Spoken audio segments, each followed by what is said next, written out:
தமிழ்நாட்டினுடைய கலாச்சாரத்தினுடைய பெருமை மிகுந்த அடையாளமாக நான் இருக்க வேண்டும் என்று நினைக்கின்றேன். அதே போல வினோத் செல்வம், அதே போல கருநாகராஜன், அதே போல சுமதி வெங்கடேஷ், அதே போல இங்க ஒரு ஜெயினுடைய பெருமை மிகுந்த அடையாளமா நான் இருக்கணும், மராட்டினுடைய அடையாளமா நான் இருக்கணும். ஐயா, இது எதுவுமே கான்ஃபிளிக்டிங் கிடையாது. இது ஒரு தேசிய பறவையாக இருக்கக்கூடிய மயிலினுடைய தோகையில பாத்தீங்கன்னா அங்க இருக்கக்கூடிய கலர் வேறு வேறு இருந்தா கூட கான்ஃபிளிக்டா இருக்காதுங்க ஐயா. மொத்தமாக அந்த கலர் ரொம்ப மொசாய்க்கா ரொம்ப சூப்பரா இருக்கும்.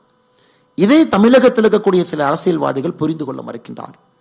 அதாவது ஒரே இடத்துல ஒரு ரங்கோலம் மாதிரி எல்லோரும் அற்புதமா இருக்கலாம், நம்முடைய கலாச்சாரத்தை முதன்மைப்படுத்தி நாம் வாழலாம்.